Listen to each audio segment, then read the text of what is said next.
एक बार फिर से वीजा शो जो है उसको रिज्यूम करने जा रहे हैं।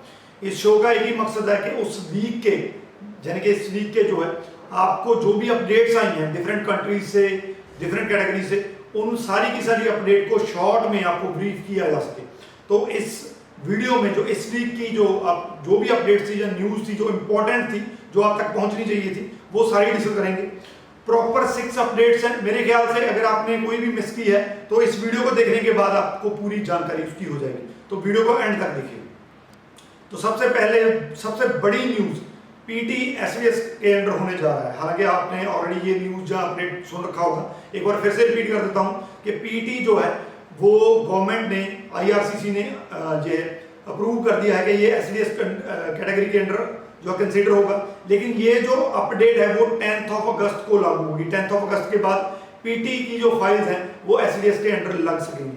अब यहाँ पे मैं आपको बता दूं कि कोई जो स्कोर है, हालांकि 60 जो है ओवरऑल चाहिए अगर आपने पीटी में एसवीएस कैटेगरी के अंडर जो है वो एलिजिबल होना है। लेकिन जो ईच स्कोर है कि हर एक मॉड्यूल में कितना स्कोर चाहिए वो अभी तक जो कंफर्म नहीं है। तो आने वाले दिनों में ये जो ऑफिशियल न्यूज़ हो जाएगी सब कुछ कंफर्म हो जाएगा। लेकिन इतना जरूर है कि पीटी एसवीएस के अंडर अप्लाई होने जा रहा है और इसका बहुत बड़ा बेनिफिट उन स्टूडेंट्स को होगा जो पीटी पे कनाडा पे जो है अप्लाई करना चाहते हैं। क्योंकि इससे पहले पीटी जो है नॉन एसवीएस कैटेगरी में था तो सक्सेस रेट कहीं ना कहीं पे बहुत कम था, लेकिन एसवीएस कैटेगरी का सक्सेस रेट बहुत हाई रहता है। इसीलिए ये सबके लिए एक बहुत बड़ी न्यूज़ है, गुड न्यूज़ है। अगली भी एक गुड न्यूज़ है उन सब के लिए जो ओपन वर्क परमिट अप्लाई करते हैं।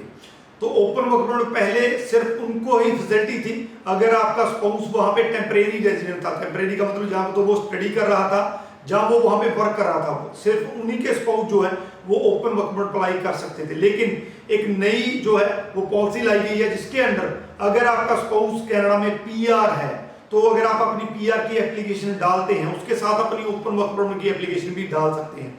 ये प्रोविजन जो है वो फैमिली रीयूनिफिकेशन के अंडर आया है, क्योंकि जब आप पीआर की फाइल डालते हैं तो उसमें काफी ज्यादा टाइम लग जाता है। तो आईआरसीसी ने एक और फैसिलिटी दी है उनको कि आप साथ के साथ ओपन वर्क परमिट अप्लाई कीजिए जिसका रिजल्ट 30 to 40 डेज में आ जाता है। आपकी जो पीआर की फाइल है वो चलती रहेगी, लेकिन साथ के साथ आपको कनाडा जाने के लिए ओपन वर्क परमिट इशू कर दिया जाएगा। तो पीआर वाले भी आप ओपन वर्क परमिट अप्लाई कर सकते हैं।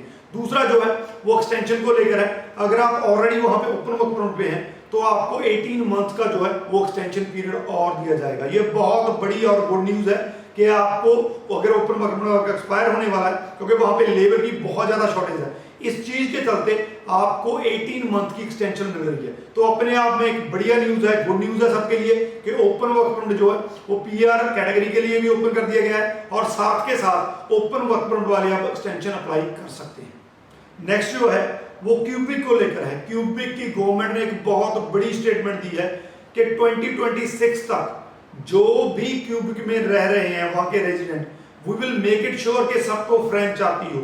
ये अपने आप में इसलिए बड़ी अपडेट है क्योंकि बहुत से टेम्परेरी रेजिडेंट वहां पे ऐसे हैं जो फ्रेंच नहीं जानते हैं, चाहे वो स्टूडेंट हैं चाहे वो वर्कर वहां पे रह रहे हैं। तो उनके लिए कहीं ना कहीं पे आने वाले टाइम में फ्रेंच जो है वो मैंडेटरी होने वाली है।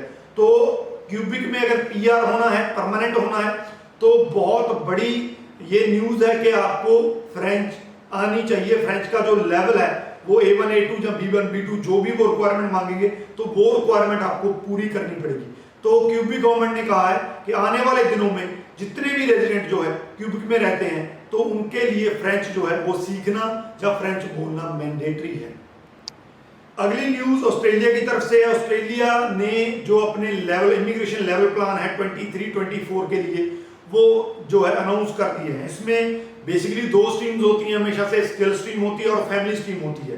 तो स्किल स्ट्रीम में जो है 1,37,000 जो है वो उन्होंने इमिग्रेंट्स को जो है वो इनवाइट करना है, और जो फैमिली स्ट्रीम के अंडर है वो 52,500 जो है वो एप्लीकेंट्स अपनी एप्लीकेशन जो है वो दे सकते हैं।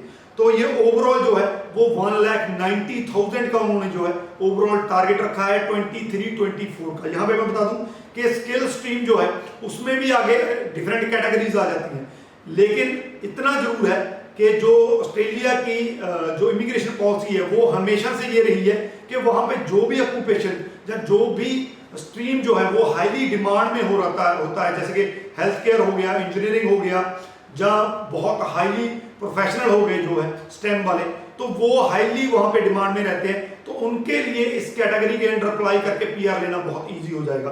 तो ऑस्ट्रेलिया ने 23-24 जो है लेवल प्लान के अंडर 1,90,000 जो है वो डिक्लेयर कर दिया है कि इतने लोगों को हम पीआर देने जा रहे हैं। नेक्स्ट अपडेट जो है वो ऑस्ट्रेलिया की तरह से ही है। कनाडा ने भी कहीं ना कहीं पे ऑस्ट्रेलिया की जो है वो राह पकड़ ली है। कनाडा ने एक्सप्रेस एंट्री के अंडर जो है वो जितने भी एप्लीकेंट हैं उनको कैटेगरी वाइज जो है वो इनवाइट करने का फैसला किया है। जी हाँ, अगर आप इन कैटेगरीज में लाई करते हैं, आपका प्रोफेशन इन कैटेगरीज में आता है, तो आपके लिए पीआर बहुत इजी होने वाला है। इसमें जो कैटेगरीज हैं वो हेल्थ केयर है, ट्रेड हैं, जितने भी कारपेंटर वगैरह आ गए, प्लम्बर वगैरह आ गए, उसके अलावा एग्रीकल्चर वाले हैं, और स्टेम वाले हैं, साइंस हो गया, टेक्नोलॉजी हो गया, मैथमेटिक्स हो गया, इंजीनियरिंग हो गया। तो ये सारे के सारे प्रोफेशनल जो हैं वो हाईली डिमांड में है इस टाइम पे। हालांकि पूरी दुनिया में, जैसे मैंने ऑस्ट्रेलिया में भी कहा, पूरी दुनिया में ये डिमांड में, उसी तरह से कनाडा में भी ये हाईली डिमांड में है। अगर आपका ऑक्यूपेशन, आपका जो प्रोफेशन है इन कैटेगरीज में लाई करता है, तो आने वाले दिनों में आपके लिए जो है कनाडा का पीआर बहुत इजी हो सकता है। कनाडा एक्सप्रेस एंट्री के अंडर आप अप्लाई कर सकते हैं, बहुत इजी आपका पीआर हो सकता है। तो कनाडा ने भी कहीं ना कहीं पे ऑस्ट्रेलिया की तरह जो है वो कैटेगरी वाइज, जहां स्किल वाइज जो है वो जो पीआर को करने का फैसला किया है। नेक्स्ट न्यूज जो है लास्ट, वो यूके की तरफ से है। इससे पहले यूके की जो गवर्नमेंट है उसने डिक्लेयर किया था कि जो भी वहां पे स्टूडेंट्स पढ़ने जाते हैं वो अपनी फैमिली को वहां पे इनवाइट नहीं कर पाएंगे Jan 24 के बाद। तो ये अपडेट ने कहीं ना कहीं पे बहुत बड़ा एक पैनिक क्रिएट कर दिया था।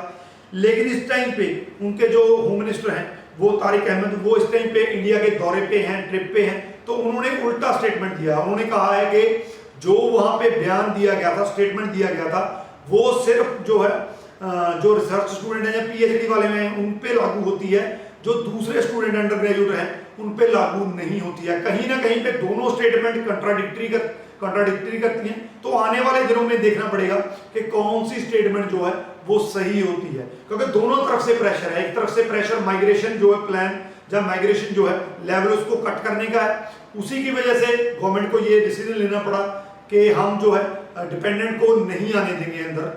लेकिन दूसरी तरफ से यूनिवर्सिटीज की तरफ से बहुत बड़ा प्रेशर है, क्योंकि अगर वो डिपेंडेंट को नहीं आने देंगे तो कहीं ना कहीं पे स्टूडेंट की अट्रैक्शन जो है वो यूके में उतनी नहीं रहेगी। तो दोनों तरफ से प्रेशर है। देखते हैं आने वाले दिनों में जो गवर्नमेंट है वो किस तरफ झुकती है। तो फिलहाल यही है, कोई डिपेंडेंट जो है वो Jan 2024 के बाद जो स्टूडेंट के डिपेंडेंट है वो यूके का जो है वो डिपेंडेंट वीजा अप्लाई नहीं कर सकेंगे। तो इस वीक की इस वीजा शो में जो मेन अपडेट्स थी, जो न्यूज़ अगर आप अभी तक उससे वाकिफ नहीं थे तो मैंने सारी शेयर कर दी है। इन न्यूज़ के रिगार्डिंग अगर आपका कोई क्वेश्चन है तो नीचे लिख दीजिए, आपको आंसर मिल जाएगा। राजवीर चहल, थैंक यू सो मच।